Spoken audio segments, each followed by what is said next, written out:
What's good? Listen, let's talk about Creepshow. First episode dropped today. Gray Matter, House of the Head. Alright. Now, I would like to thank Greg Nicotero. Y'all should know Greg Nicotero from Walking Dead. He's the zombie daddy, I like to call him. One of the best in the game dealing with special effects, practical effects, monster effects, or whatever. One of the best in the game. He gave us this.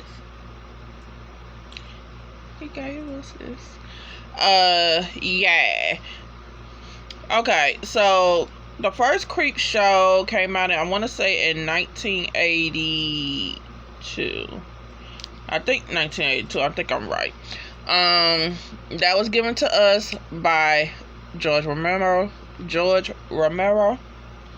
Come on, Courtney, get your words together. Now, that's the zombie godfather. And, Stephen King. George Romero did the directing, and Stephen King wrote the script. That was his first screenwriting gig. You could call it, it was like an anthology horror comedy. So, I'm thinking with this reboot, we gonna get that, get that spiel with it. The first part of the first episode was Gray Matter. It was based on a short story by Stephen King. Listen, both of these episodes were butter. Both of these episodes had me on the edge of my seat. The acting, bomb. Special effects, bomb. Everything bomb. When I say bomb like that, I mean good. Everything's good. Everything good. It was just good. I love how with certain scenes they did a transition between, like live action into comic book panels and stuff like that. And the use of color. Especially with certain scenes, like it was just saturated color. Just like in comic book panels, like on comic book pages. So yeah, I love that. That was straight. Alright, Gray Matter. We got Chief Police. He walks up and, he comes into this cafe store and all. The town is basically on lockdown. People done left because of this bad storm coming. He's there, the owner of the shop, played by Adrienne Barbeau. I hope I pronounced her last name right. The Chief Police, played by Tobin Bell. And the doctor, played by Giancarlo Esposito. And I probably done fucked up his name. I'm sorry. Place that blame on my heart. Not my spirit. But, yeah. So they talking and everything. And in walks this boy with this yellow ass raincoat. Now, as I'm saying this and talking about this, what the boy off of it? Tommy, Jimmy, Timmy. Well, his raincoat yellow. Yeah, that's a harbinger. It's a harbinger of evil or whatever. Listen, soon that boy walked up in the store, I was like, I feel number dread coming off of you, boy. He comes in like he does every day to basically pick up a box of beer for his dad. Harlow beer.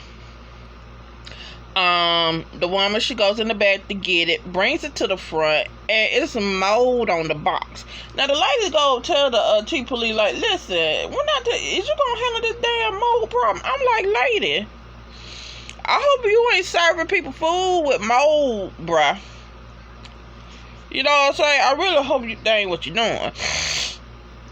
Now, you can feel the tension going off the boy. You can see something's going on. And the lady like, what's wrong? What's going on?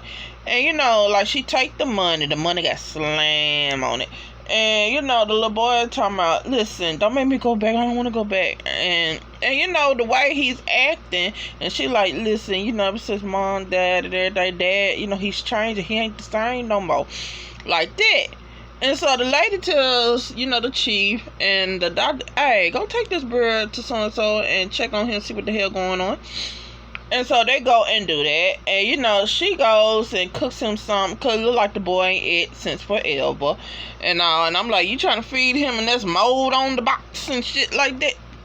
So in the scene, we see a transition. It's like a comic book page. And basically shows, like, the mama died. We don't know what she died from. She died suddenly.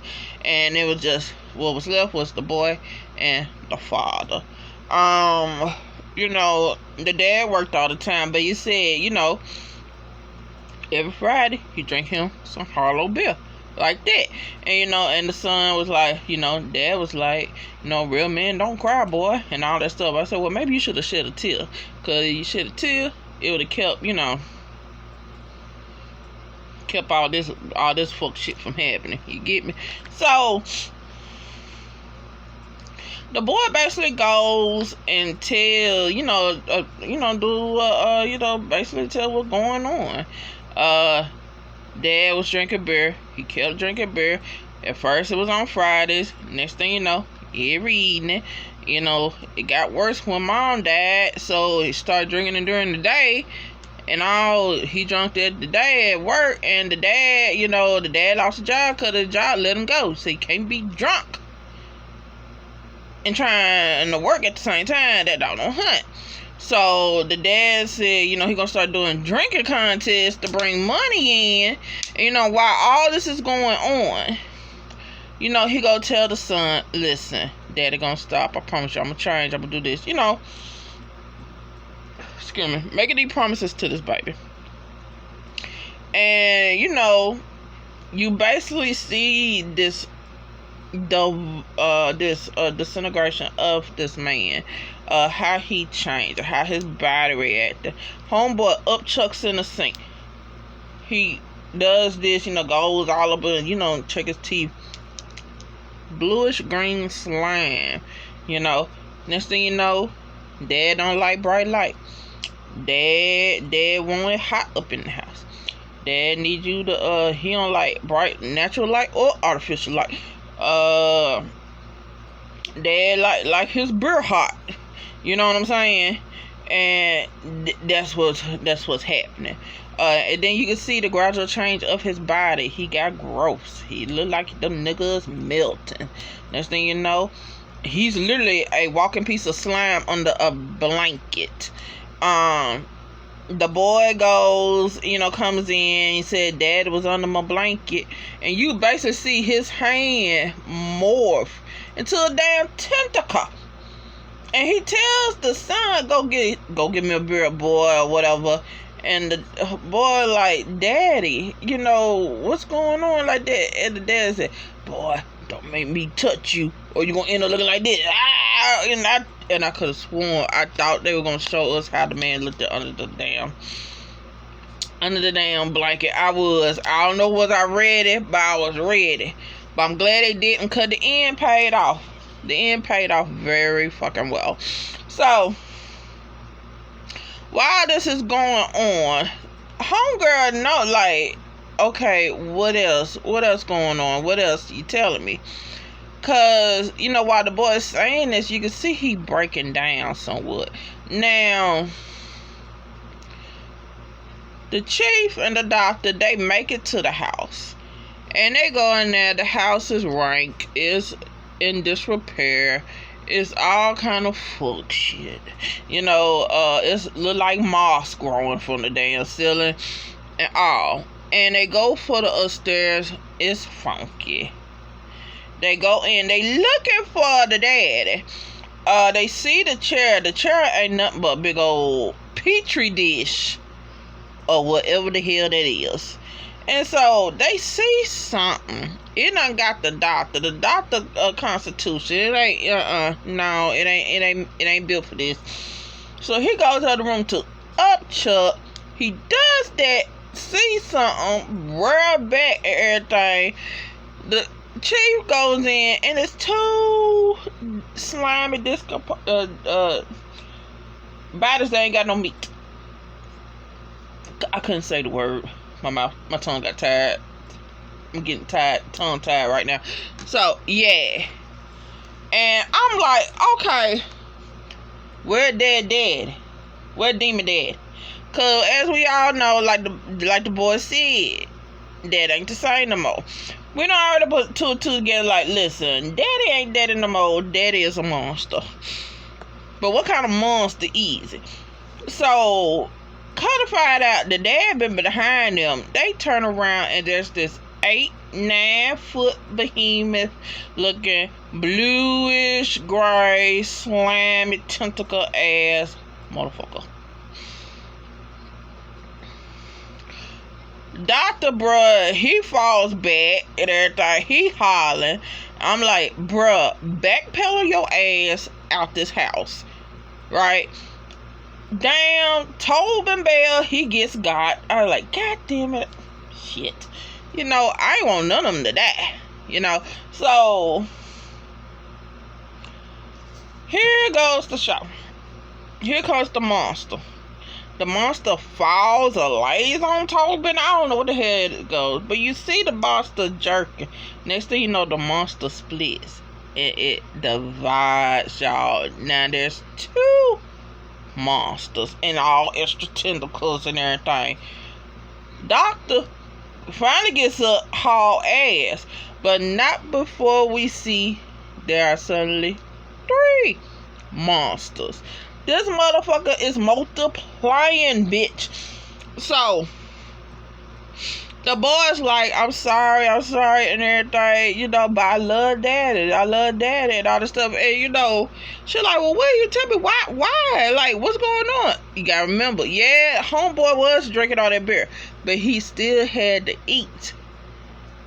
So, you know, tell the motherfucker probably start eating cats, rats, dogs, cows, sheep, I don't know. I don't know. It started gradually going to people. And you know, homeboy, like, hell, he had to feed them something. Like, oh, daddy was gonna eat me, I guess. You know what I'm saying? And so, doctor make it back. He trying to get shit, put shit in the bag, talking about, we gotta go. Now, the lady is crunching numbers.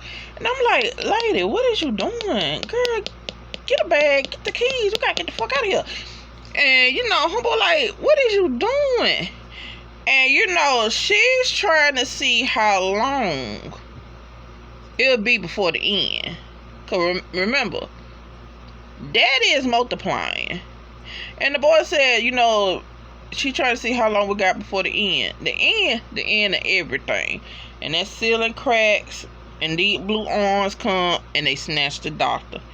And that's it. And we get a little interlude of the creeper. The creeper, he looks creepy. He looks ugly like a bug. Yay! And so, boom, boom. Now we get into House of the Head. House of the Head, based off a short story written by Josh Marleman. Josh Marleman wrote Bird Box. Now listen. This damn shit about this goddamn dollhouse and all that mess. I ain't never been scared of a dollhouse. I ain't never been that tense about a dollhouse. Whoever directed it and, you know, put that extra focus on the dollhouse and the little figurines in it, that was bomb. That was so bad. So good. So bad. It was just everything. Just all that tension. You know what I'm saying? That tension just spewed out of there. So this little girl, she has this dollhouse. It's Judith from Walking Dead. Okay, alright, Greg Nicotero. Who else from Walking Dead we getting on here? I'm just saying. You know. That's right. Come on, Judith, baby girl. You need some checks. Come on. So, Judith got a dollhouse. And she has these figurines. She done named the figurines the man and the woman and got a son and a dog. They called the Smiths. And, you know, she plays them every morning and all that stuff like that. I have one thing to say about the parents. I can't stand her parents. They're some of the most oblivious ass motherfuckers I ever seen for my life. And they remind me of, back in the day when they had them horror movies, especially dealing with kids, and the parents just be there. You know what I'm saying? They so oblivious. They don't know what's going on until like the last end. Or really they just don't know altogether. So the kids basically don't fought off a demon presence that's gonna take over the world and all that stuff and all that. That's the parents, they feel along them lines. Now, while she's messing around with her dollhouse, there's this little ass fucking zombie head piece of doll. And Judith was like, "You don't belong here." I said, "Exactly, boo-boo. Don't belong here." Now, when the camera pans, it goes to another part of the house, especially back to where we seen the figurines were before. The parents in the room, little boy in the kitchen or watching TV or something. Next thing you know, they change. They done change positions. They done change facial expressions and all this. So this was basically going on in this whole part. There go that ugly ass zombie head. Baby girl trying to figure out what the hell going on. How did it get there? What's going on? It's messing up the floor of the house. And baby girl's like, Smith, your house is haunted. I was like, Now, the parents, they nice parents, they good parents, mom takes the kids to school, don't forget Evie, we got mommy, dad, mommy and daughter day, woo, all that. Now, the little girl got the dollhouse and all that stuff, and also it's more mess going on. Suddenly, how the hell the dog gets outside the house? The dog is outside the house, looking through the window of the house, and you see the dog barking. Who the hell let the dog out the house? We don't damn know. So, they take a trip to the doll shop. Basically, where home dude, he builds dolls, build the figurines. Probably built the house or whatever. So, the little girl looking around, she looking to see what she wants. She wants something new for the house. The little girl goes and get a damn cop doll and said, "I want this." And the mom like, "For real? That's what you want?" And I'm like,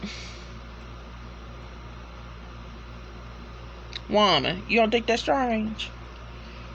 When the hell have your daughter ever wanted a cop thing up in the house? What she want a cop? What she want a cop doll for? Why would she want a cop doll? She got a dog. What the hell going on? Like, you ain't gonna ask your daughter why all of a sudden she want a cop doll in the house? Why?" And so, yeah, I was looking like, this girl is fighting the oncoming of some goddamn evil ass horde of zombie figurine heads and shit, and you ain't even motherfucking worried about why this girl want a damn cop doll up in the house. I'm like, what the hell?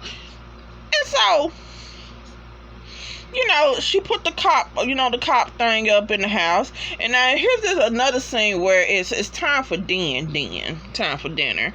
And you can see in certain instances, in certain scenes from the dollhouse, it kind of mirrors what's going on, in her life or whatever, what's going on in her own house. So, you see, it shows the family eating, getting ready to eat.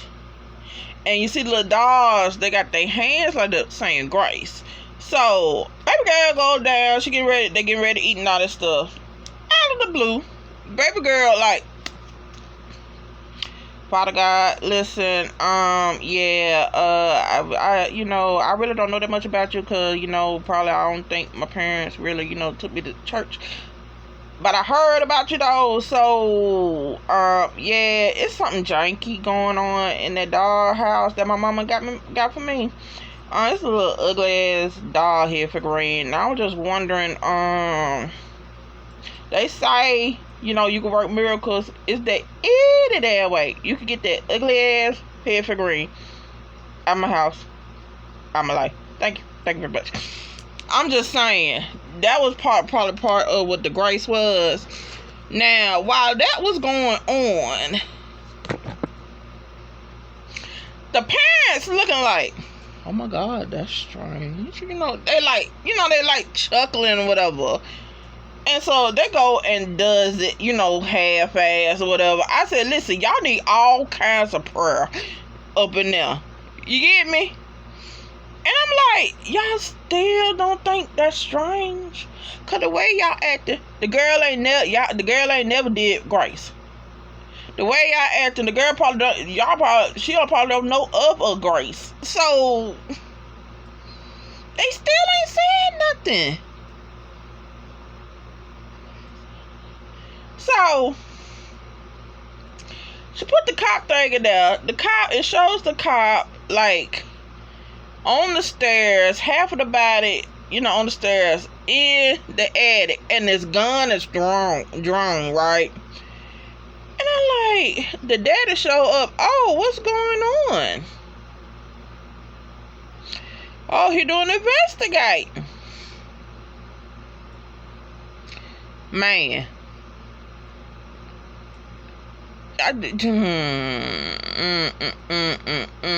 So many signs. Why y'all ain't paying attention to this damn girl? So many damn signs. I was like, you need Michonne. You need Michonne. You need Michonne. I was like, where is Michonne? Where is Michonne? Hell, there any kind of way we could get Carl. Get Carl from the hereafter and everything, and so they can handle this shit. Cause y'all, these parents ain't worth a damn. Now, next thing you know, she turned around and look. The cop is nowhere to be found. Child, the cop is on the motherfucking first floor. Head gone. Blood where the head supposed to be, y'all. And I'm like, this damn motherfucker is chopping off heads. All like, what in the hell? So she goes back to the doll shop. The girl saying, I need something spiritual. You got a priest, a preacher, or something like that. The mama right there again. The doll maker, he chuckling like, well, you know, we do use preachers for church and everything. And, you know, he tells her there is some Native American dolls like that, stuff like that. I like, and the mama right there. The girl go get some Indian, Native American doll. You know, I like, baby, get some sage too. Get some sage, but you know, white sage is on the endangered species. So find some rosemary or some cedar or something. I'm like, your mama ain't shit, your dad ain't shit. It just, I don't know. She got the Indian doll up in there, y'all.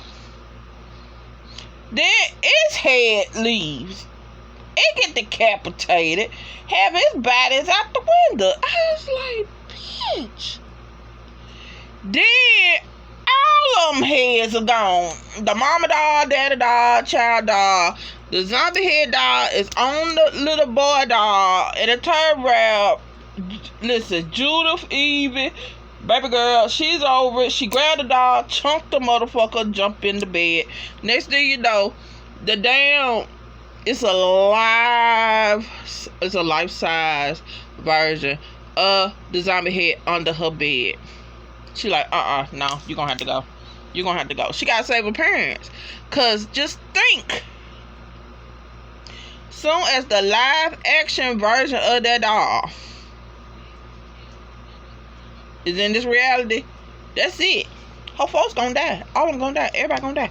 And so she goes and tells her mama, I'm tired of dolls. And they go take the doll house to a church. I guess they have like a rummage sale or whatever. And, you know, they get rid of it. And you know, the lady that's over it, she opens the side of the house, and there goes the little doll. The little boy body with a doll head, and the doll head turned like that. I was like, I'm sorry, that whole doll house would have got burnt. I'm for real. But that's it, y'all. That's it. I freaking love it. It's everything. Judith's parents on the second part wasn't shit. But you know, it is what it is. She had to take shit into her own hands and help save her parents. So yeah. But that's it, y'all. I hope, listen, I'm finna go watch the original Creepshow. Yeah, that's what I'm finna do. And so, like, share, subscribe, leave your comments down below, and tell me, did y'all enjoy it? Do y'all have Shudder? If you don't, get it. Listen, for $4.99 a month, you can't beat it. I'm just saying. Bye.